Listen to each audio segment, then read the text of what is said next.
Llamo a mis amigos del viejo café. Bebamos, hablemos de aquel buen vivir. Bebamos, bebamos, me olvido de ti. Estamos aquí en Viejo Café. ¿Qué tal, Jaime? ¿Cómo estás? Estoy sorprendentemente bien. Y tenemos invitada hoy. Muchísimas gracias por venir. Claudia, ¿cómo estás? Muy bien, gracias a vosotros. Estoy encantada de estar aquí. Claudia Rossi, eres doctorada en psicología. Uh-huh. Entonces hoy venimos a hablar precisamente de varios temas relacionados con esto y varias cosas que no te he dicho pero que te iré sacando, ¿vale? Vienes aquí a sorprenderte. Venga. Sobre todo. Exacto. Yo una primera pregunta quizá para empezar. ¿Cuál crees que es la contribución de la psicología como ciencia en el ser humano? O sea, ¿qué es lo más importante que contribuye a la psicología? Muy bien, es muy buena pregunta, ¿eh? Estamos bien. Es muy a grandes rasgos, ¿no? Quizá vale. La puedo concretar. A ver, a grandes rasgos. La psicología empieza, en realidad, en la antigua Grecia, incluso, antigua Roma, ¿no?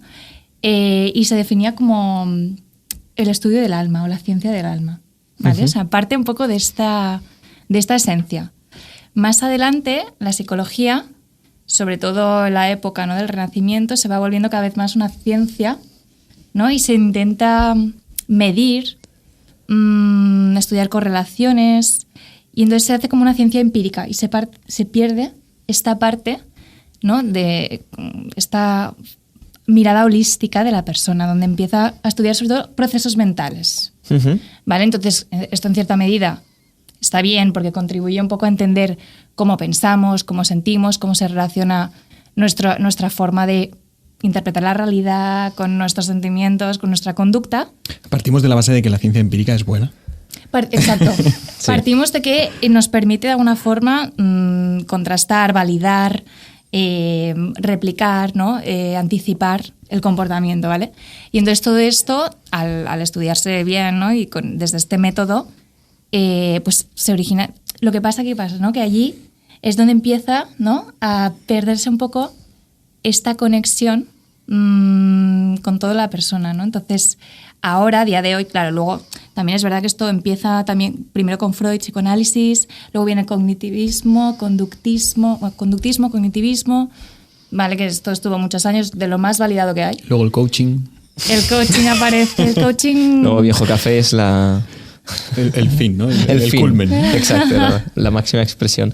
No, perdona, sigue. Sí, no, y entonces han ido apareciendo ahora, es verdad que se está empezando a recuperar, pues hay una parte mucho de que se estudia la somática, ¿no?, la conexión con el cuerpo, otra parte que estudia mucho pues el tema de aceptación, ¿no?, el mindfulness os debe sonar, que intenta ir un poco más allá de lo que es el conductismo, o sea, la simple conducta y los pensamiento-conducta, ¿no? Intenta abarcar más cosas.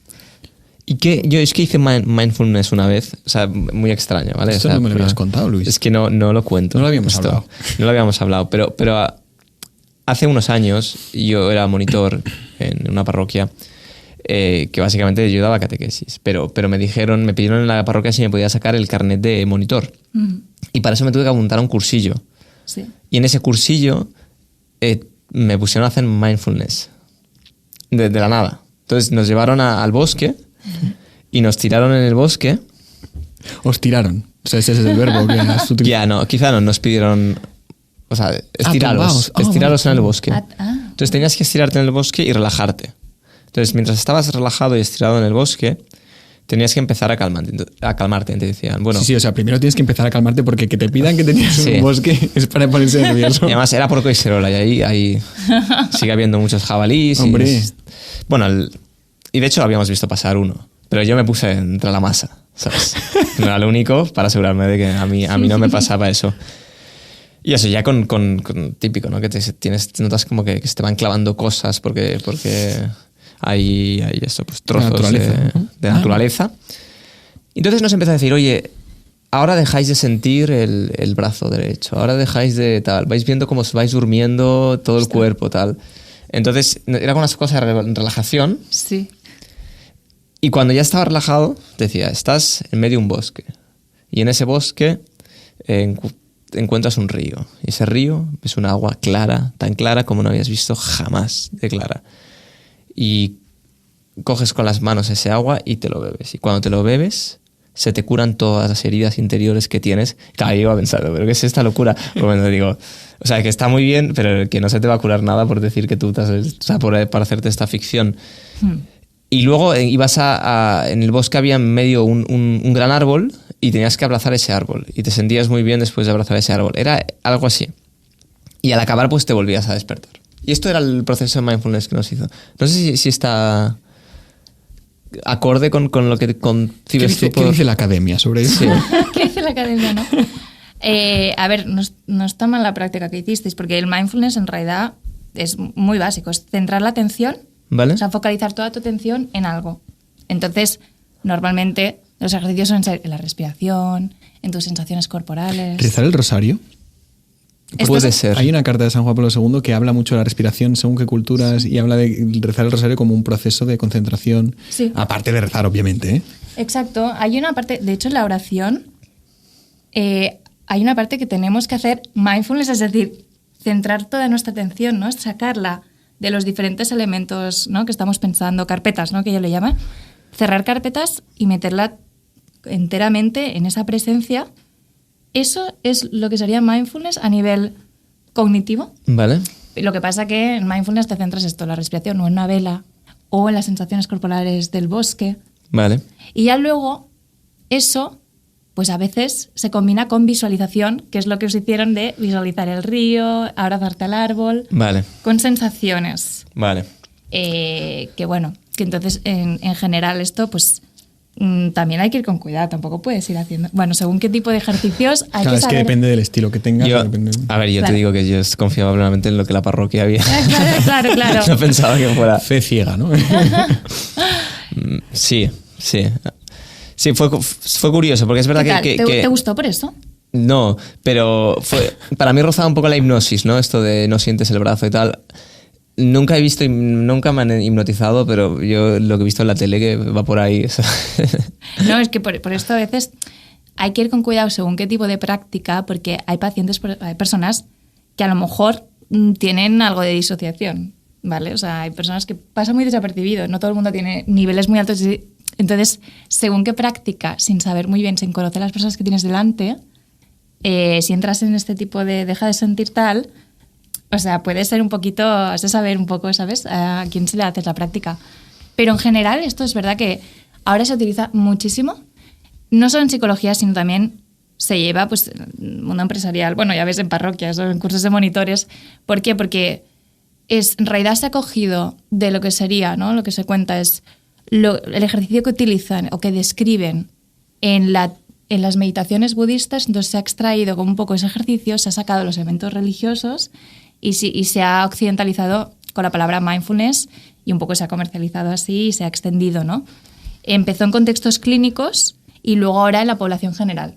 Pero en realidad es un ejercicio pues que, por ejemplo, en el cristianismo, en la oración, como decía, ¿no? O sea, siempre lo hemos se ha hecho, hemos tenido que hacer este ejercicio porque si no, no estás en presencia, Sí, ¿no? ponerse en presencia de Dios, ¿no? Que siempre se dice. Bueno, oye, pues muy bien. Vale. Hemos reconducido tu mindfulness Sí. y hemos justificado. Sí, Estás más reconciliado. estoy reconciliado con la idea de mindfulness. Y esto lo destacabas para poner sobre relieve la importancia de más dimensiones en la psicología, ¿no? Que no fuera solo esta dimensión de procesos psicológicos, sino que había más cosas importantes a tener en cuenta. Si tú tuvieras que dar un consejo de psicología que piensas que falta en la actualidad, Sí. o sea, si tú dijeras, mira, es que yo noto en la sociedad actual que hay un problema de ¿Un psicología, déficit? ¿qué es este? Un déficit de esto. ¿Tú qué dirías que es? O sea, sé que no te lo he dicho antes, por lo tanto te cojo un poco a bote pronto. Sí, a ver. ¿Qué es lo que más ayudaría a la sociedad? Yo creo que lo que ayudaría es poder contemplar nuestra vida a largo plazo. Pero a largo plazo me refiero ¿no? Es 15, decir, 20, 30? viendo también tu muerte, o sea, viendo delante tu muerte. Vale. Y allí mismo pensar, ¿para qué? ¿No? Es decir, ¿hacia dónde quieres ir? Y tener esa conciencia diaria. Entonces, esto de por sí ya te lleva, sí o sí, a activar esta parte que yo digo, esta dimensión más espiritual. Porque entra preguntas sobre la trascendencia. Y en medida en que entras en contacto con esto, es mucho más fácil contactar con tu esencia un poco, o con las respuestas a estas preguntas, que no si vas viviendo tu vida a corto plazo, y además centrado en trabajo, o ahora esto, o ahora voy aquí, voy allá, proyectos. Entonces, este enfoque creo que hace falta un poco más de, por ejemplo, podría ser logoterapia, Viktor Frankl, espiritualidad, ¿no? Podríamos decir. Pero sí, se centra mucho en aliviar sufrimiento y está muy bien, o en solucionar problemas, ¿no? Una terapia, pues en decir, vale, pues el problema lo interpretas así, vamos a ver opciones, ¿no? Incluso en conseguir bienestar, que esto también a veces es peligroso, ¿no? Porque luego entra en todo un tema de psicoética, ¿vale? Pero yo creo que esto es un poco lo que falta. Ahora que lo decías, claro, ¿cómo puede ser que... O sea, intentamos, ¿no? Con esa gran pregunta, con esa gran... no sé, ese conducirse a algo trascendente, ordenar todo lo demás, entiendo, ¿no? Incluso los procesos más automáticos, ¿no? Si tú tienes clara una pregunta, pues entiendo que las conductas más automáticas eran más fáciles de llevar, incluso aunque te contradigan, ¿no? Pero justo has dicho una palabra que me interesa bastante, ¿no? Que has dicho también para encontrar el bienestar. Y la pregunta que nos surge, o sea, a mí me surge siempre es, cuando la pregunta trascendente de fondo contradice el bienestar, o sea, desde el punto de vista psicológico, ¿no? Dices, ¿cómo le aconsejaría yo a un paciente si mi paciente fuese Cristo en la pasión, ¿no? O, por ejemplo, o ¿cómo le aconsejaría yo a un paciente que la pregunta trascendente puede estar por encima del bienestar? Y a veces no, ¿eh? A veces precisamente la pregunta trascendente ordena y te hace bienestar. No sé si distingues esos dos planos, dentro de que la pregunta trascendente es importante, que hay a veces en los que el bienestar no... Sí, no, me encanta porque... Es que venimos de comer y hemos hablado de la crianza. Exacto. Porque somos padres los tres. Sí. Hay momentos de producto. Totalmente, no. Y de hecho, yo tengo que decir que a mí la palabra bienestar no es una palabra que de alguna forma pondría yo en el sentido de... ¿no? Sí que en general es lo que se intenta buscar. Está muy de moda, salud y bienestar. De hecho, yo doy una asignatura que se llama Psicología de la Salud y del Bienestar. Pero yo también explico a los alumnos que el bienestar a veces parece que tenga que ser algo solo físico, de estar bien, o psicológico, estoy en paz, no tengo problemas, en general no tengo conflictos internos y tal, pero inevitablemente, o sea, a lo largo de tu vida vas a tener momentos donde vas a tener que sufrir, aceptar situaciones que no te gustan, confrontar a veces a ti mismo o otras situaciones que te van a sacar de la zona de confort o un poco de donde estás acostumbrado, ¿no? Y eso va a implicar un dolor. Entonces, de por sí, de hecho, la psicoterapia normalmente parte de unas situaciones así, ¿no? Pues una crisis, un dolor, una ansiedad que al final es un síntoma de ese dolor más profundo. Claro, parte de esto. Lo que pasa es que un poco el enfoque que hay, y en general esto en occidental, es tener como que solucionar, ¿no? Ese sufrimiento, más que aceptarlo, sobrellevarlo y a dejarse transformar por él. Es como tienes que solucionarlo, o tienes que cambiar tu vida, tienes que cambiar algo o hacer algo nuevo, o incluso medicarte, porque no estás bien. Y entonces no. Entonces, en vez de buscar las respuestas o el sentido en la fuente espiritual, que yo digo, la dimensión espiritual, se busca de otra forma. Ya, sí, se busca. ¿Cómo conjugas el aspecto académico, ¿no? de la psicología con el campo que estás mencionando de la espiritualidad? ¿Cómo se lleva la parte más científica, empírica, con la parte más humanística o teológica o filosófica, o como quieras? Pues precisamente esto es algo en lo que ahora me voy a meter más, porque una vez ya me he doctorado, es como que el tema que llevaba, pues tengo un poco más libertad, entonces estoy tirando en esta línea de espiritualidad y psicología, ¿no? Porque es algo que además durante la carrera ya investigué con un grupo de estudiantes que teníamos en la uni, y de alguna manera hay una parte de la psicología que se toca con la espiritualidad. De hecho, es lo que a mí me atrajo de estudiar psicología, ¿no? Porque yo iba por medicina, pero al final me atrajo más psicología por esto, ¿no? Porque hay una parte que es inseparable.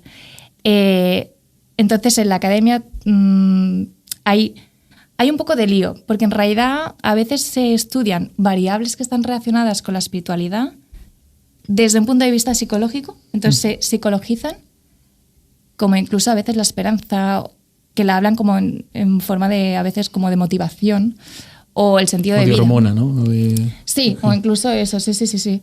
Bioquímica. Exacto, incluso se baja al terreno más psicofisiológico. Y luego, en cambio, pues en psicología sí que hay algunas corrientes que abordan o encajan la espiritualidad dentro, ¿no? Entonces, pero no existe todavía como algo que integre del todo, ¿no? Sí que a mí, o sea, yo hay un autor del que he bebido bastante estos años, que era un teólogo, se llamaba Fernando Rielo, no sé si os suena, no. Porque también fue el fundador de una institución religiosa. Y él... ¿Cuál? Los misioneros identes. ¿Suenan? No me suenan. Sí. ¿Tú sí? ¿Sí? Vale. Pues de hecho es que tuve profesoras que venían de allí, entonces me transmitieron mucho como este legado que tienen ellas y me encantó porque él definía a la persona como un espíritu psicosomatizado. Entonces, en la medida en que vivimos desde allí, es decir, desde el espíritu que atraviesa el cuerpo y la psique, estás viviendo en tu esencia verdadera, ¿no? A veces podemos vivir más desde un nivel como más físico o más psicológico, pero en realidad lo que más nos define es que somos un espíritu, bueno, que está en un cuerpo y que funciona con una mente. Y él hablaba un poco, o sea, él en este sentido él sí que trataba de integrar todo esto. Y bueno, tiene varios libros y tal, pero todavía no está muy extendido. Entonces, bueno, es un tema de investigación también que hay que verlo cómo se va encajando esto entre otros autores, ¿eh? ¿Dónde pondrías tú la línea entre la labor de un psicólogo y la de un sacerdote? Sé que esta es una pregunta de Jaime, pero creo que era un Pero me gusta que la hagas tú, me hace mucha gracia. Muy buena, sí, es buenísima porque es verdad. Hay un tema, ¿no? Que es la vida espiritual y la vida psicológica se afectan la una a la otra. Puede que la psicológica afecte a la espiritual, pero puede que también una vivencia espiritual afecta a la psicológica. Esto en positivo o en negativo puede ser, ¿no? Entonces, de alguna forma, el psicólogo lo que podemos hacer es detectar de qué forma, desde el nivel psicológico, por ejemplo, estás viviendo tu espiritualidad, cómo te está ayudando o cómo, lo contrario, puede estar incluso haciéndote sufrir porque no hay un buen enfoque, ¿no? Pongamos que yo tengo un paciente, una paciente que veo que está viviendo un elemento de la fe, por ejemplo, demasiado, de forma distorsionada, podríamos decir, ¿no? Pues yo qué sé, pues tiene esa mentalidad de, no sé, de pecado, o a lo mejor una idea de, ¿no? Que de hecho, os cuento algún caso, ¿no? No, soy mala persona, ¿no? Pues oye, yo lo que haré es analizar un poco cómo te afecta esto y diré, mira, la derivaré a quizá un sacerdote, ¿no? Que pueda conocer o que sepa que la puede ayudar para reorientar o ver un poquito cómo le está afectando esta parte, ¿no? Pero yo, sobre todo, lo que haré es trabajar en ese nivel psicológico y quizá reorientar o derivar en el caso en que vea que tiene que ver con el contenido de la fe. O más es que, por ejemplo, un mismo pecado o un mismo trauma o una pérdida incluso puede afectar de manera muy distinta a personas muy distintas, desde su psique, pasando por el cuerpo, ¿no? El que llora más, el que llora menos. Exacto. Y cómo, o sea, quiero decir que la idea es sistematizar o tú ves demasiada diferencia entre psiques, entre maneras de llevar procesos así, demasiadas diferencias entre pacientes o entre casos concretos, o ves que realmente se puede sistematizar y ves que, pues mira, hay 3 tipos de personas, no entiendo que no, pero porque yo a veces sí que pienso en el mundo en el que vivo, el mundo educativo, ¿no? Digo, es que un alumno o distintos alumnos pueden vivir un mismo acontecimiento, una misma broma en clase de una manera totalmente diferente, pero y tienes 30 alumnos y tienes 30 maneras diferentes de vivirlo, ¿no? O el trauma o la separación de unos padres. Sí. Hay muchas maneras de llevarlo. Entonces, ¿o tú crees que se puede más o menos agrupar o ordenar? Yo creo que desde el plano psicológico más o menos se puede categorizar un poco. De hecho, por eso lo que os decía, el estudio de los procesos mentales, tal, ¿no? Esta ciencia más empírica de la psicología nos ha permitido un poco esto. Y de ahí, pues por ejemplo, también se deriva los criterios diagnósticos de trastornos, pero también en nivel saludable también puedes categorizar estilos de personalidad y tal. Pero cuando entra ya más este plano, el espiritual, realmente es único e individual. Porque tanto puedes tener una historia con un trauma muy bestia en la infancia, además podríamos decir la infancia incluso preverbal, ¿no? Cuando el niño todavía no tiene palabras para definir lo que le pasa y ver cómo eso de golpe esa historia, por una serie de situaciones, pues esa persona es capaz de tener una vida pues, perfectamente funcional, plena, con un sentido brutal, que a lo mejor desde un punto de vista psicológico dirías, ¿cómo puede ser? Pero si según las teorías de trauma, esta persona no podría estar en este nivel de plenitud y funcionamiento. Pero pues allí yo creo que es donde entra el plano espiritual, donde entra pues de alguna forma Dios allí, o esa gracia, sin que quizá la persona lo sepa, que es capaz de transformar cualquier historia que psicológicamente podríamos predecir como condicionada, ¿sabes? Uh-huh. Y eso es una de las cosas que más me fascinó también durante la carrera, porque leí la biografía de este hombre, se llama Tim, pero no me sale el Tim Gennard. Sí.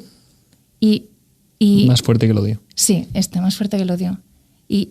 O sea, yo me quedé fascinada porque dije, realmente, o sea, cada persona y cada historia vital es una obra de arte en realidad, ¿no? Porque hay tantos elementos que entran en juego, genética, familia, primeras experiencias de educación, tal, decisiones personales, y cada una acaba de una forma diferente, ¿no? Pero que también si dejas entrar, ¿no? Pues que pues puedes llegar a tener una vida preciosa, ¿no?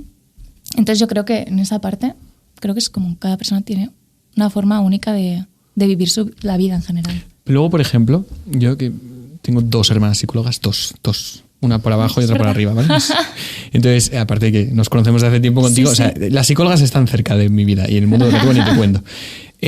Sí que a veces os pasa, esto os puede decir, que o sea, que nos diagnosticáis a los que no, o sea, enseguida dices, esto es que tienen... Entonces la pregunta es, no va por ahí, o sea, no va a criticar eso, simplemente es, vale. Yo lo que veo y lo que digo siempre es evidente que todos tenemos que controlar o que tener en cuenta esta parte psicológica. Sí. Entonces, que creo que por ahí va la pregunta al principio, Luis, y si no me dices que no y me mandas a la mierda. Pero sería... No. No, a ver. Gracias. Dila. Entonces, sería... ¿cómo alguien que igual no es consciente de un trauma profundo o igual no siente la necesidad puede estar atento a la parte más psicológica de su ser, ¿no? Uh-huh. A los procesos más de tu campo, sin necesidad de decir, oye, mira, es que tienes que ir a terapia tantos días o... Igual lo necesitas, pero ¿cómo podrías en un primer momento tener cierta atención por estos temas? Si nunca has pensado que lo necesitas o si eres de los que dice, pues yo con un cura o con mi madre ya lo hablo todo. ¿Cómo tendrías, o sea, qué dirías... ¿Qué consejo darías a estas personas? En principio, si una persona ha habido una situación, oye, de alguna forma tiene una vida, ¿no? Bien funcional, ¿no? Esa persona, pues, cuando conecta consigo misma, se siente bien de momento, que vaya tirando. Yo nunca iría a alguien y diría, oye, tienes un trauma, tienes que venir a trabajarlo. ¿Sabes? Nunca. En la calle, ¿no? Incluso en mis mismas psicoterapias con pacientes, cuando veo algo y el propio paciente no lo está manifestando porque evita el tema, tal, yo tampoco vengo allí, oye, tenemos que hablar de esto, ¿verdad? Yeah. O sea, en eso hay que ser muy respetuoso porque puedes también romper un poco el equilibrio de la psique de esa persona. Quizá no está preparada todavía. Uh-huh. Yo creo que en algún momento aparece. En algún momento hay algo que te confronta o incluso puede ser algo psicosomático, que ahora se está estudiando mucho, ¿no? Oye, de golpe tienes cólicos o de golpe tienes, no sé, un dolor muy fuerte o incluso dolor crónico a veces, ¿no? Entonces hay mucha serie de, ahora que se llaman trastornos psicosomáticos, que tienen su origen en un trauma. Entonces, cuando vas al trauma y lo resuelves, muchos de estos trastornos, estos dolores desaparecen. Y orgánicamente son reales, es decir, no es que la persona esté... Son reales, pero que tienen un poco... vienen de allí. ¿Por qué? Porque la mente en ese momento no puede aceptar, no puede contactar con eso, entonces lo hace el cuerpo. Y a través de allí, pues algunos van a médicos, ¿no? Bueno, tienes esto, pero no hay un tratamiento para esto, ¿no? Entonces acaban yendo quizá, yo que sé, a una psiconeuroinmunóloga o directamente lo derivan al psicólogo y ahí es donde quizá puede empezar un proceso. Pero de entrada, si no hay, entre comillas, un dolor, una molestia, una afectación, una inquietud, cada uno que siga tranquilo, ¿no? En este sentido. O sea, ese es el parámetro para saber si tienes que acudir a un psicólogo o no. Si hay de alguna forma una enfermedad o un malestar y después de, evidentemente, haber visto, ¿no? Un poco, pues yo qué sé, pues imagínate, tú hablas con A lo mejor tienes un malestar, lo hablas con tus amigos, se te pasa, o lo hablas con el sacerdote y tal. Claro, yo los hablo aquí. Pero si Tengo un perdura. podcast. Exacto. Oye, si eso perdura, te está dando un sufrimiento emocional, además va a más, está empezando a perjudicarte en este sentido, pues es una señal. Pero te encuentras con gente, igual yo soy de esa gente, no lo sé, pero sí que te encuentras con gente que o lo niega o busca, tirar para adelante, ¿no? Sí. Entonces, la idea sería, no esperemos a que esté todo inundado, estate atento a estos indicadores, ¿no? Que igual ya lo estamos todos, ¿eh? Sí. No sé, o sea, Sí. pienso que, pues yo qué sé, la estabilidad en casa, con la familia, con la mujer, con los hijos, la estabilidad en el trabajo, pues son indicadores interesantes, ¿no? Ah, claro, exacto. Pero bueno, que barajar la posibilidad de que no sea que has tenido mala suerte porque el jefe te odia o has tenido mala suerte porque tu mujer no te soporta o porque has puesto mal la vajilla, sino que igual hay algo que te pasa y que no estás bien. Sí. Yo creo que eso iría bien. Y mira que no soy el principal abogado de la psicología, pero veo que dentro de que se estila mucho y se está poniendo muy de moda, entre comillas, lo que tú has dicho me ha gustado mucho, psicologizar ciertos problemas que no son psicológicos, también es verdad que hay... luego hay cierta cerrazón, ¿no? Se cierran en banda, incluso gente que va a terapia, que dices... Coño, ¿y esto no lo has visto? O sea, de verdad. Ya. Porque todos lo vemos. Igual te lo está diciendo tu terapeuta y no lo escuchas, ¿no? Ya. No sé. Sí, es verdad que en cómo estás tú como el entorno, con el entorno, es decir, en relación, también por allí surge, ¿no? Se ha dicho el nivel físico, cuando el emocional, pero en el relacional también. Y allí también tienes personas cerca que a veces te pueden hacer de espejo y decir, oye, últimamente te veo como muy irritado, te veo como que estallas a la primera, ¿no? Y esto también... Y yo creo que en cierta medida también hay que perder un poco ese miedo a ir al psicólogo. Bueno, yo no sé si os daría miedo, no sé si habéis ido nunca, pero en general a veces respiro un poquito, creo que más en hombres, como un poco de miedo a ir al psicólogo, cuando en realidad, lo que has dicho tú, no hace falta estar fatal, porque todos hemos sido tocados por algo a lo largo de la vida, es lo natural. Pero más que miedo, a mí lo que me parece problemático de un psicólogo es estás poniendo tu vida en manos de alguien que tampoco tienes muy claro, ¿no? Si es un buen conductor o no, ¿no? Vale, Es sí. Bueno, amigo, la dirección espiritual es un poco por ahí. Bueno, pero con diferencias. Y los maestros, ¿no? O profesores también. O sea, damos por hecho, hay un principio de autoridad que se respeta, pero acuérdate de nuestros tiempos universitarios. ¿Cuántos profesores podían perfectamente no darnos clase de lo que nos daban clase y los tuvimos enfrente? O sea, que el principio de autoridad se puede romper en muchos casos. Pero ¿no tienes la impresión, Jaime, de que está más generalizado que haya psicólogos que optan por una serie de líneas, digamos, de investigación o de trabajo, de las que son completamente opuestos a la manera en que pensamos? Claro, entonces este es primero, detectar cuál es un buen psicólogo del que no es. Por ejemplo, o sea, y esto es si vas a un psicólogo y te dice, y su única obsesión es quitarte la culpa, de alguna manera, porque la culpa no existe, pues eso no te está haciendo ningún bien. Entonces, o sea, ya estás haciendo el ejercicio de abrirte y luego, ¿no? Entonces, o sea, yo me doy con un canto en los dientes y ya te dicen que existe la libertad. Entonces ya ahí dices, bueno, con esto ya podemos trabajar. Que en muchos casos te dicen que no, el conductismo, ¿no? Y distintas escuelas que, claro, al estudiar tanto el proceso bioquímico y tal, llegan a negar la propia libertad humana. Y dices, es que aquí ya no podemos trabajar. O sea, voy a que automáticamente me quites el problema y yo siga funcionando de manera automática porque la realidad me orienta y me dirige como si fuera un hámster pues vete tú a tu jaula, ¿no? Claro. Pero, o sea, ya no te digo que te quite... O sea, bueno, esto también, pero incluso muchos que no respetan la libertad. Pero también es cierto que conocemos a muchos psicólogos que sí que lo respetan y que... Tus hermanas, por ejemplo. Por ejemplo. Sí, claro. Sí, no, yo estaba poniendo una objeción que creo que desde fuera y es natural, en la psicología. Es súper comprensible porque al final es verdad. O sea, el psicólogo conocemos, en la medida en que el paciente lo explica, ¿no? Pero la intimidad de esa persona, entonces... Yo creo que es muy importante ir bien referenciado, buscar un psicólogo que sabes, ¿no? Que tiene referencias, que tú vas a estar bien con ese psicólogo. Y que no te diga solo lo que quieres oír. O sea, porque yo, por ejemplo, pienso en la psicología... Pero eso lo hace ChatGPT. No. Pero yo pienso sobre todo en los ejemplos...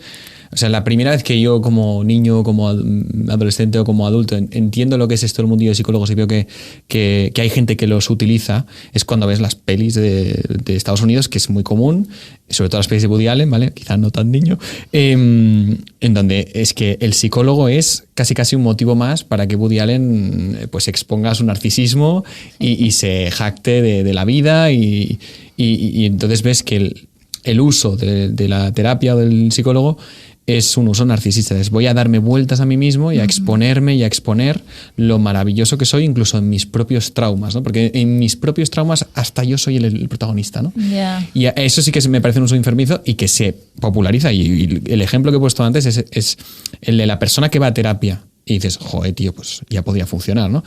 Es esa persona que se cierra absolutamente a que le corrijan. Que a veces... No sé si tiene un buen nombre esto, pero una psicología correctiva que existe. Yo he visto gente que yendo al psicólogo se corrige, que se conduce, que lo que decíamos antes con el sacerdote, ¿no? Oye, pues es que tienes que mejorar esto y te va a costar y va a ser un dolor. Claro. Que no lo ves tanto en según qué ambientes, ¿no? Fuera quizá de ciertos entornos, pues no sé, pues más espirituales o conservadores o cristianos, ves una psicología de la chuche y de la chuche narcisista. Sí, porque de alguna forma como no hay como un consenso o algo como reconocido de cuál es tu bien, ¿no? Porque, oye, quizá tu bien es tu máximo placer. Claro. O tu bien es tu carrera profesional. Entonces, tú como psicólogo te has de adaptar a su valor, ¿no? En este sentido, decir, a ver, ¿cuál es tu valor en la vida tal? Y entre comillas, ¿no? O sea, lo que tendría que hacer el psicólogo de esa persona es ayudarla a reorientar su vida hacia esos valores suyos, ¿no? Pero primero hay que conocer esos valores. Claro, en cambio... Cuando tú como, por ejemplo, psicóloga católica, trabajas con un paciente católico, católica, o sea, ese lenguaje ya está, ¿no? O sea, evidentemente cuando lo sabemos, ¿no?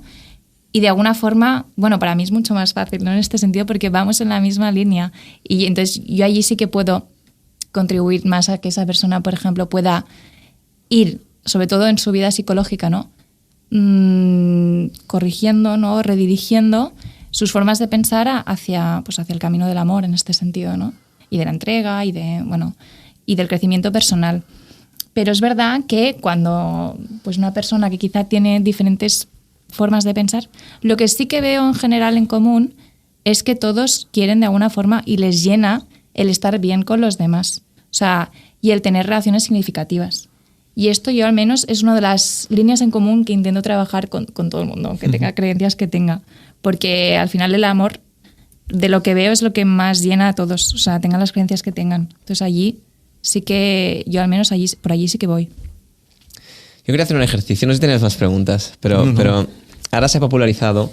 ¿Es mindfulness? ¿Nos vamos a estirar todos. No, ahora se ha popularizado hay un profesor de Harvard que da se llama Arthur C. Brooks, que da una asignatura en Harvard sobre...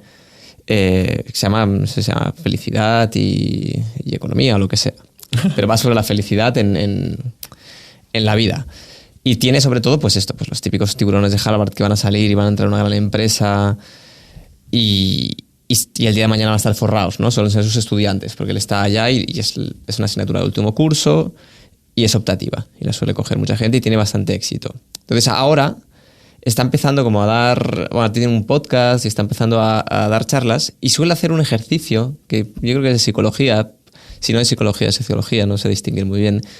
Pero que quería probar con vosotros, ¿vale? Okay. Y él parte de una idea de Santo Tomás que dice que en nuestra vida todos tendemos a ser de alguna manera movidos por 4 ídolos, ¿vale? Ídolos que son cosas que se ponen en el lugar de donde tendría que estar Dios, ¿no? Que desordenan tu vida, pero que tienes esa atracción hacia ellos. Estos ídolos son el dinero, ¿Tengui? La fama... Sí, todos los tenemos. Vale. No tienes que... O sea, no tienes que no, igual te sorprende. Confirmarme. Igual te sorprende, a lo mejor hay uno que no tengo. Sí, porque si tienes los 4, realmente es ser humano, pam. 2 manos, No, o sea, ahora vamos. Dinero... Fama, prestigio, poder, placer, pam. Estas 4, ¿vale? Entonces, ahora hay que ordenarlas. Claro. ¿Cuál más? No, entonces, lo que dice es, mira, que es el pensamiento de Santo Tomás. Dice, o sea, todas son realidades buenas en su debido orden. ¿No? No estamos hablando de cosas que sean malas. El problema es cuando ocupan el centro de tu vida.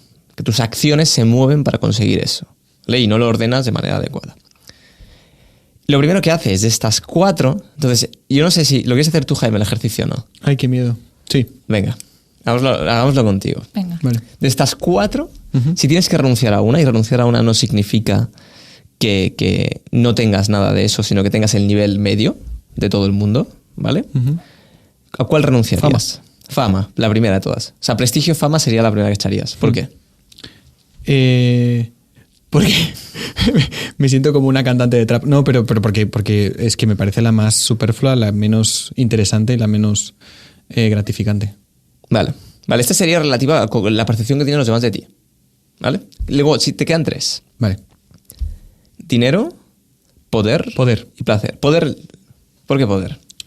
Porque no tengo experiencia, la verdad. Muchísimo poder. No me atrae tanto, no. ¿Te gusta ejercer poder sobre los demás o no? ¿Te gusta controlarlo todo? O sea, me gusta más que ser famoso, evidentemente. Pero no, prefiero el dinero y el placer. Vale, entonces nos quedamos con estas 2. Entonces, si tienes que decir una de las 2, o sea, ¿cuál condiciona más tu vida de Placer. las 2?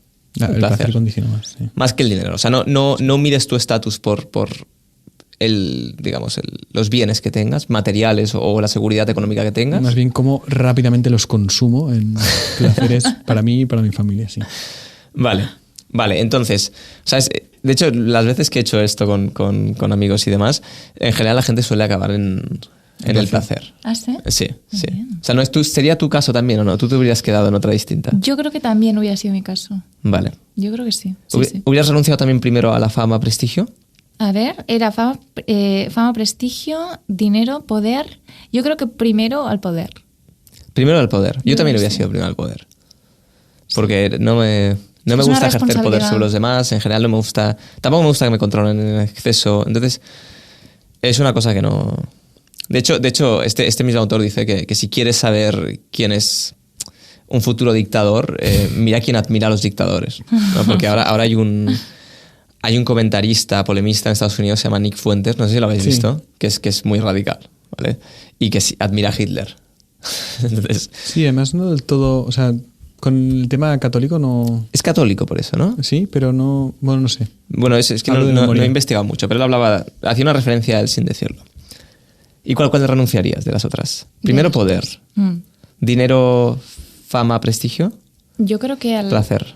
Yo creo que a la fama, después del dinero y seguramente sí, lo último. Creo que sí. Y lo tenemos que quedamos con el placer. Vale. Yo es distinto. Yo acabo... ¿Es distinto, en serio? Sí. No, hombre. Sí. A ver. Sí, o sea, yo primero efectivamente poder, segundo dinero, y entre placer y prestigio yo renunciaba primero al placer. ¿Qué dices, tío, Luis? Sí. Luis. Sí, pero, sí. Pero que el placer es la leche. básico. No, pero es que o sea, ¿qué haces con prestigio y sin placer? Es quedarse con la media de todo. No, Ah, lo que vale, pasa es que... la media, Con la media. Sí, Eso es verdad. el placer es bienestar. Ujú. ¿Sabes? Es el estar bien y el... Pues esto, el poder disfrutar de las cosas y tal. Y, sí, bueno, yo es así, ¿no? No tiene más. O sea, es por no mentirme. Porque o sea, para ti quizá el prestigio está relacionado también en cierta medida con el placer, como en la medida en que hay un buen prestigio también tú estás tranquilo, bien. sí, o sea, creo que tiendo a dar importancia a esto. Pero esto es... O sea, insisto, o sea, son 4 ídolos porque son ídolos y están mal ordenados. Claro. ¿no? Entonces lo que hay que ver y lo que hace este profesor es ver qué predomina de todos los ídolos, en tu caso en concreto. ¿Y por qué lo quieres saber? Porque te dice, porque él habla de la felicidad, ¿no? Y él también seculariza un poco el término. No piensa solo en la felicidad eterna y demás, o la felicidad propiamente católica, sino que dice que, mira, el problema de todo esto es que si tú consigues estos ídolos, o sea, si tú el día de mañana, sea el poder, o sea, consigues ser presidente, sea económico, consigues ser una persona súper multimillonaria y demás, sea el placer, si vives una vida hedonista que flipas y tienes tal no sé qué, o el prestigio, te conviertes en una persona súper prestigiosa, pues no sé, pues el mejor catedrático y todo el mundo te te dice, ¿sabes cuál es el problema de esto? Es que si tú lo consigues, no serás feliz. Te dices, porque la felicidad no está allá. Entonces, lo que hay que hacer es ordenar eso. Dice, eso es bueno, pero de manera ordenada. Entonces, te da como tips de, oye, si tu problema es este, ¿qué es lo que tienes que hacer para evitar esta insatisfacción permanente? ¿No? Si tú quieres, Por ejemplo, la insatisfacción permanente, si quieres, de buscar siempre estar bien. Del placer, ¿no? Ostras, pues... O sea, me apetece una hamburguesa, ahora me apetece no sé qué, lo que sea. Al final no eres feliz si tú estás constantemente pues satisfaciendo tus instintos, ¿no? O si consigues una vida súper placentera de pues, todos los problemas que tienes ahora, pues el cole al lado, el no sé qué, no sé cuánto. Sabes que la felicidad no estará allá en cualquier caso, ¿no? Entonces él te acaba diciendo, no, ¿y dónde está la felicidad? Y la trata de secularizar. Y dice, bueno, pues todo esto tiene que estar ordenado a algo superior, ¿no? Y tiene que estar ordenado a un servicio, a la sociedad y demás. Si lo haces así, entonces sí que puede ser algo bueno. Si no, pues te va a volver en un amargado. Y eso es lo que le dice a los alumnos de Harvard. ¿Qué te parece, Claudia?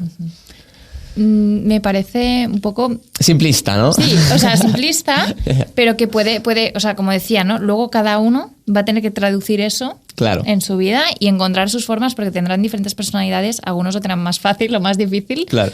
Lo tendrán que llevar. Y ese proceso es lo que normalmente hacemos los psicólogos, ¿no? O sea, este tipo de psicología es la que escuchamos, recibimos, o coach, o medios y tal. Y luego, cuando uno tiene un problema con esto, entonces para eso el psicólogo acompañamos, ¿no? Decir, vale, ¿qué es, no? Pero o sea, yo creo que está bien que hablemos de esto. O sea, es bueno que se hable, que las personas puedan reflexionar sobre cómo ordenan su vida, cómo tal. Luego hay un nivel más profundo. Y entonces uno pues puede hacer este camino bien, o sea, y hay otros que quizá van a necesitar a lo mejor un acompañamiento, ¿no? Claro, sí, no, y al final de alguna manera pues enlaza con lo que decías tú al principio, que cuando te preguntaba que era la pregunta que quería hacer, por cierto. Muy bien. ¿Cuál era el consejo de psicología que creías que tú era más importante en la actualidad? Te decías, bueno, pues de alguna manera mirar tu vida quizá desde el lecho de muerte y ver cuál es el sentido al servicio de qué está tu vida, ¿no? Entonces, pues si tú lo haces así, de alguna manera, otra manera de verlo es intentar analizar a qué estás sirviendo sin darte cuenta. ¿Sabes? Porque todos tenemos la teoría más o menos clara, al menos aquí, pero te das cuenta que vives distinto, ¿no? Es decir, amar a Dios sobre todas las cosas está súper bien, pero el día a día no estás amando constantemente a Dios sobre todas las cosas, ¿no? El justo peca 7 veces al día, ¿no? Y los que no son tan justos, pues... Bueno. Pues más veces. Entonces, por eso quizá a veces es importante hacer esta reflexión. Y yo creo que también desde el punto de vista de psicología, porque hay cosas que no te das cuenta que te crean insatisfacción y tú piensas... Para mí hay siempre esta idea de fondo de seré feliz cuando. Ya, sí. Y esto en el mundo actual es como muy... Creo que está muy impregnado en la cultura. Seré feliz cuando me llegue el próximo paquete de Amazon. Es mucho más feliz. Puede acabar siendo mucho más feliz el que dice no seré feliz nunca. O sea, al menos se sorprende. O sea, tiene capacidad de sorprenderse. El otro está fastidiado. Sí. No. Claro, entonces seré feliz cuando me acredite la próxima vez. O seré feliz cuando consiga publicar este artículo. Ostras, ahí sí que seré feliz. Pero no es verdad. Ese es el punto y lo sabes. Ya, es verdad. O sea, es verdad que serás muy infeliz si no consigues hacer... O sea, te crea... O sea, el quedarte estancado laboralmente pues no te hace feliz, eso es obvio. Claro. Pero el ir subiendo tampoco te hace especialmente feliz. Entonces la felicidad está en otro sitio. Y creo que hacer estas reflexiones y decir, oye... ¿por qué me angustia tanto que, yo qué sé, que reconozcan a no sé qué y a mí no me reconozcan, ¿no? Pues esto hay que ordenarlo. Porque no debería ser así, ¿sabes? O ¿por qué me molesta tanto que otro pues tenga un nivel de bienestar mejor que el mío? Porque yo me gustaría que tal, y pumba. Exactamente, ¿no? Sí, es muy bueno. Esto me hace recordar, antes que hablaba de este teólogo, dentro de esta institución de los misioneros residentes, ellos hacen cada semana una revisión, un poco como un examen de conciencia, y una de las cosas que se preguntan se llama el término instinto de felicidad, ¿no? Y entonces significa dónde está focalizando yo, ¿no? O buscando la felicidad en algo que realmente sé que no es, ¿no? Entonces puede ser, oye, en publicar este artículo o en conseguir que me reconozcan no sé qué, ¿no? ¿Por qué? Porque generalmente nos desviamos y es verdad que tendemos como a materializar realmente la felicidad. Tal cual. Sí. Último tema que yo quería sacar. Jaime, ¿tienes muchas preguntas en el tintero? No, adelante. Vale. ¿Quieres corregir preguntas que he hecho? Espérate, no, de momento bien. Vale, no. El último tema es... Yo hace 1 año y medio o así... Bueno, Sí, hace 1 año y medio más o menos. Hice una cosa que me pareció interesante. Hay un psicólogo clínico muy famoso. Del que nunca hablamos. Será nuevo para el podcast, ¿vale? Se llama Jordan Peterson. Y, Ostras. y tiene una especie de programa online que se llama Self-Authoring, ¿vale? Entonces te propone como una serie de preguntas o de reflexiones sobre tu vida. Y estaba bien, porque yo solo he hecho una, pero estaba para el presente, el pasado y el futuro. Y en el futuro te planteaba una pregunta y te decía, si puedes elegir cómo será tu vida en 5 años, ¿cómo sería? O sea, ¿cómo quieres estar tú de aquí 5 años? Entonces no paraba de hacerte preguntas, estilo, ¿qué es la primera cosa que debería cambiar? Entonces, y en esa cosa pues tenías que escribirle, decía mínimo 200 palabras. Es decir, ¿cómo serás tú de aquí 5 años? Y no sé si os lo habéis propuesto, pero es jodido pensar esto. Porque proyectarte aquí 5 años, a veces no tendemos a hacerlo, ¿no? No. Quizá incluso desde el hecho a la muerte es más fácil porque vas a lo súper esencial. Es verdad. Pero saber cómo vas a estar tú de aquí 5 años y cómo quieres haber mejorado, ¿no? Como persona, o crecido, o qué he hecho con tu familia y tal, pues requiere que te pongas a pensar. Entonces te hacía como decía, como que pusieras como 8 objetivos, digamos, ¿eh? Y esos objetivos no eran, bueno, podían ser de cualquier índole, ¿vale? Podían ser deportivo, podía ser de carrera. Deportivo, me encanta esto. Esto sí, exacto. Pues, levantar 100 kilos de press banca, ¿no? Y cuando entrabas en el objetivo tenías que definirlo bien, exactamente cómo querías que fuera, y luego te hacía otras preguntas adicionales. Decía, ¿cómo te sentirás si llega el momento y no has conseguido ese objetivo? Entonces te obligaba como a reflexionar sobre si estarías frustrado, no estarías frustrado. Luego te preguntaba, ¿este objetivo lo quieres porque lo quieres tú o porque otras personas, o piensas que otras personas pensarían mejor de ti? Entonces como que te hacía como varias preguntas para que tú acabaras de valorar si valía la pena el objetivo este o no. Y me pareció bastante interesante porque yo hice eso, entonces los ordené, ¿vale? ¿Y qué te salió? Ya, Es que esto es muy personal. Claro. ¿Sí? Vale. No, pero... O sea, lo has contado, nos has puesto la miel, ya te la has llevado. No, a ver, deja de pensar si lo puedo contar. No, Puedes pensar uno. No, sí, no. Pues lo que más me llamó la atención es que si yo tengo súper claro, por ejemplo, cuál es nuestro objetivo vital como católicos, ¿no? Que en el fondo es el primer mandamiento, ¿no? Amor a Dios sobre todas las cosas. Mi reflexión de mejorar espiritualmente, o sea, crecer espiritualmente, me quedaba como en 6º lugar, ¿sabes? Entonces, y debía ser como lo primero, ¿no? Pero no era hasta como el 6º momento, decía, ostras, y lo pensaba en poner el primero y se me hacía extraño. Se me hacía, no, cuando consiga esto, ya conseguiré esto. De alguna manera estaba supeditando. Entonces, claro, me obligaba a ordenarlo, ¿sabes? Me obligaba a darme cuenta de que estaba poniendo lo que más me interesaba llegar en 5 años, no era lo más importante. Entonces, y luego, familia. Y entonces lo ordené de una manera que me parecía más adecuada. Pero a mí lo que más me chocó de esto es darme cuenta como lo que yo pensaba, cuando hacía eso, me daba cuenta de que no estaba viviendo la vida así. No solo eso, sino que, digamos, mis deseos o mi manera de proyectarme tampoco era así. O sea, estaba como súper alejado de esto. Y me pareció interesante hacer esto. De hecho, tengo que volver a leer esta lista y empezar a ver qué tal he avanzado en los objetivos. Y yo creo que es incluso bueno hacerlo. No lo he hecho con mi mujer, con Patri, pero yo creo que es bueno hacerlo incluso en pareja. O sea, un rollo decir, como familia, ¿cómo queremos estar de aquí 5 años? ¿No? ¿Cómo puedes mejorar? ¿Cómo tal? Porque lo tienes presente, ¿sabes? Y como decía Schopenhauer... Ah, mira. Muy bien. ¿Qué decía Schopenhauer? Ni idea. En alemán, por favor. Springsteen, Trans... No, en alemán no existe. No, oye, ¿y qué opina la invitada de todo esto? Que has soltado aquí un voy. discurso. Acabo con Schopenhauer. Que es verdad. Sí. Cita Schopenhauer, muy bien. No, pero la cita es famosa. Es vale. Quien... Bien te quiere, te hará llorar. Quien bien te quiere te hará llorar. No. Ama es lo que quieras. Decía, quien... Es que no lo voy a decir bien, pero sonará... quien no navega ningún puerto, ningún viento es favorable. Es algo así. Esta es la idea, ¿no? Que tú necesitas un sitio hacia donde ir porque si no... Muy voluntarista, ¿eh? Nada. Claro, bueno, o sea, es una dimensión que se ha de complementar con el resto de... Pero es verdad que, bueno, pero el día de mañana, si quieres llegar a un sitio, necesitas un puerto al que dirigirte. empezar. Entonces, esto quizás es el puerto. ¿Qué piensas de todo esto, Claudia? Pues yo pienso que qué chulo que hagas estos ejercicios, la verdad. Está súper bien. Que son muy útiles. Yo creo que son interesantes, mira, incluso para según qué paciente lo voy a usar también este ejercicio.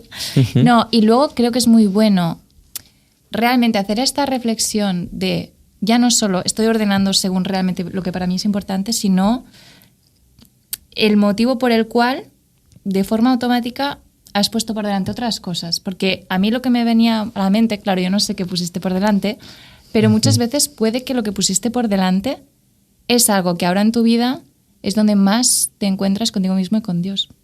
Pongamos, por ejemplo, estar más presente en casa o acompañar mejor a tus hijos en rabietas, ¿no?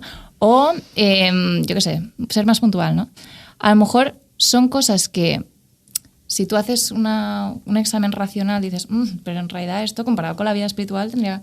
Pero en realidad quizá allí es donde más estás creciendo también espiritualmente. Esto es lo que a mí me ha venido quizá... Sí, es una buena lectura. Yo creo que no era el caso. Es que igual en primer puesto, quizá no era el caso. Igual en primer puesto puso ser millonario, ¿sabes? claro, no sé cuál era el caso.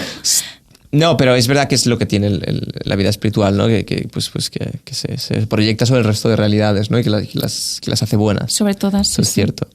No, entonces es verdad que es interesante. O sea, todo lo demás... Pero claro, todo lo demás tiene que estar ordenado a esto. Ese es el punto. O sea, de alguna manera mi reflexión, que para mí era un poco una alarma, era pensar, bueno, ya espiritualmente trataré de crecer más cuando haya conseguido esto, cuando esté en una posición que no sé qué, cuando no sé qué. Ya, como cuando una no tarea... Justo. Entonces ya seré santo cuando, ¿no? O ya buscaré aspirar de verdad a la santidad. Entonces me di cuenta de que no tenía que ser así. Pero es verdad que lo que dices tú es interesante, ¿eh? O sea, que esas mismas cosas que estaban por encima también, de alguna manera bien ordenadas, están... Puede que te santifiquen. Puede ser, de hecho puede ser el camino, mi camino concreto para esto, sin duda. O sea, no, mi intención no era volverme un monje de clausura ni nada de esto, ¿no? ¿Sabes? Lo he dicho a ciegas, o sea, que a lo mejor había otras Es lo que nos cosas. distingue del budismo, ¿no? El problema no está en desear o en proponerse, sino en ordenar las prioridades, ¿no? Y con esto yo también quería meter mi cuña, ¿no? Porque hemos hablado... Es que justo se acaba el tiempo. Oh. Es broma. No, que has hablado de Santo Tomás, ¿no? Y tú conoces muy bien la tradición, ¿no? De algunos psicólogos, unos cuantos, ¿no? Que se arraigan mucho en la teología y en la filosofía y en Santo Tomás. Y yo no me he leído la Suma Teológica, ¿vale? Lo siento. Pero sí que he acudido en algún momento por un tema de literatura, estudiando un tema de literatura con respecto al amor, cómo trataban el tema literario, pues muchos se basaban en tratados sobre el amor, psicológicos, que a su vez se basaban en lo que dice Santo Tomás en la Suma sobre el alma humana, las pasiones y en concreto la pasión amorosa. Entonces me zambullí en lo que decía sobre el amor y dices, pero esto es una pasada en el sentido en el que sistematiza muchas veces, ¿no? Y intenta encontrar, ¿no? Elementos de las pasiones y de cómo funcionamos de una manera súper práctica, ¿no? Y empírica, ¿no? Y describe muy bien, sin escandalizarse en ningún momento, sin distinguir entre lo malo absoluto, ¿no? Y lo bueno absoluto, sino el bien del alma, el bien del cuerpo, el bien de... Y cómo va explicándote todo eso, me recuerda bastante a esto que estabas diciendo de ordenar, ¿no? Lo primero, ¿no? Con prioridades igual más, ¿no? Con respecto al placer, pero ojo, que luego tenemos una dimensión espiritual y tenerlo todo en cuenta, ¿no?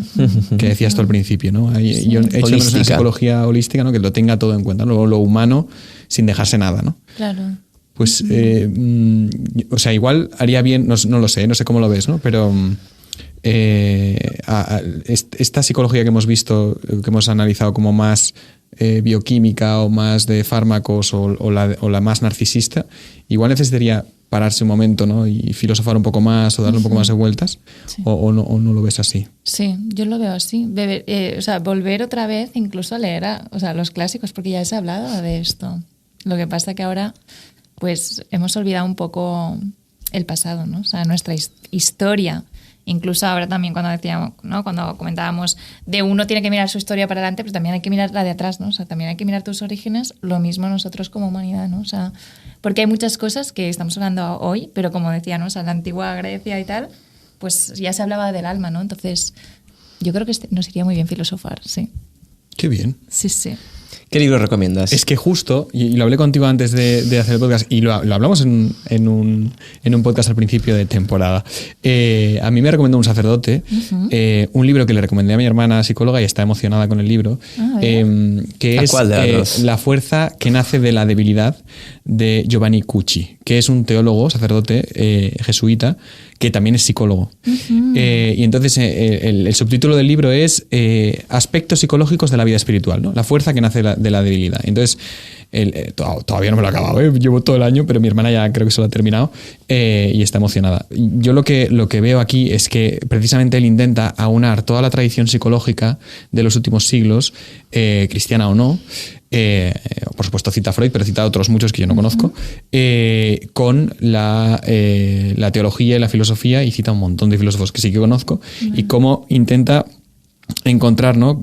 Correspondencias o equivalencias entre lo que han dicho los filósofos, lo que han dicho los psicólogos, lo que vivimos en nuestra época, y hay capítulos verdaderamente maravillosos. Al principio, cuando habla del deseo, es una pasada. Y esto que decía antes de que no se escandaliza, es un sacerdote jesuita que da clases en Roma y no se escandaliza por nada, ¿no? Te explica, digamos, la visión. Puedes tener tus quejas o puedes tener tus críticas, yo tampoco digo que sea un libro perfecto, pero es ese intento de aunar lo que sabemos de la psicología o que sí que valoramos de la psicología hoy, con lo que quizá algunos sí que valoráis, pero que en general en el mundo de la psicología no se tiene en cuenta, o porque no se ha leído o porque lo desprecian por el tema trascendental, o que él lo consigue aunar muy bien. Ah, qué bien, qué interesante. Así que ya te he recomendado el libro, Luis. La fuerza, se lo estaba preguntando a Claudia. Sí, es que me dijiste que te lo estabas leyendo, porque has dicho el título y digo, uy, pero si La fuerza que nace... No, pero mira, me ha generado interés. Me lo miraré. Pero es que no tiene pinta de estar en ninguna biblioteca. O sea, lo voy a tener No, bueno, yo te lo consigo. ¿Me lo consigues? Sí, pagando todos los derechos de autor que hagan falta. Yo te lo consigo. Qué bien, qué bien. ¿Y tú recomiendas alguno, Claudia? El hombre en busca del sentido. Este es un básico. Clásico. Este es un básico. Y ahora me pillas un poco así. A ver, a mí me gusta mucho leer bibliografías donde ha habido un proceso de transformación personal hacia arriba, ¿no? En el sentido de crecimiento, ¿no? Pues, por ejemplo... O sea, la de Hitler no, por ejemplo. No, precisamente. Es hacia abajo. Bueno, si quieres ver hacia dónde, no hay que claro, ver. es con una lectura negativa. Exacto, una lectura negativa. Bueno, por ahí se empieza y luego acabas en el mal. Sí. No, pero yo, por ejemplo, he disfrutado mucho leyendo esto, ¿no? Pues Tingenard, Etty Hillesum, Eite Weiger, Viktor Frankl... ¿Qué más? He escrito varios, pero ahora me he escogido un poco así. ¿Por qué? Porque sería ver la psicología e incluso la espiritualidad, pero en una vida, en un relato, ¿no? Entonces, creo que esto también ayuda mucho y moviliza, porque no solo estás leyendo como algo reflexivo, sino también algo vivido, ¿no? O sea, entonces... Sí, yo invito a leer biografías. Es que el libro de Más fuerte que el odio de Tingenard, que al menos en mi colegio se leía en religión, te lo encuentras en las librerías en la sección de psicología, ¿eh? Y es lo que decías, una experiencia muy clara. Él no es psicólogo para nada, pero la experiencia de Tingenard, de este hombre, es los oyentes que tenemos que no se lo hayan leído, porque deduzco que muchos se lo han leído o han oído hablar de él. Leen todo lo que decimos aquí. Merece la pena, o sea, incluso leérselo. Yo lo he cogido 2 veces en mi vida, o sea, en 2 momentos distintos. Y yo creo que merece la pena, porque además, bueno, vas viendo, es fácil de leer, o sea, es muy rápido, ¿no? Sí. Pero ves que, como decías tú antes, ¿no? Que el trauma no te condiciona, o te puede condicionar ciertos aspectos psicológicos, pero no te condiciona la libertad, ¿no? Exacto. Y bueno, hay historia, ¿no? Ahí porque todo él, vamos, o sea, incluso en la propia conversión, mirándolo ahora en perspectiva, pues decir, bueno, pero es que esto, conociéndolo a él o las charlas que hice él, esto ha cambiado, ¿no? Y te puedes ver incluso eso. Sí, es una pasada. Pues vamos a dejar aquí, que ya hemos pasado de la hora acordada y creo que tenemos que hacer cosas. Pero muchísimas gracias por venir, Claudia. Gracias a vosotros por invitarme. Hombre, un placer. Y seguirnos en las redes sociales los que nos escuchéis. Así que tengáis. que tengáis. Cualquiera. Si no estamos, pues no nos sigáis. Pero si Exactamente. estamos, pues genial. Muchas gracias. Llamo a mis amigos del viejo café. Bebamos, hablemos de aquel buen vivir. Bebamos, bebamos, me olvido de ti.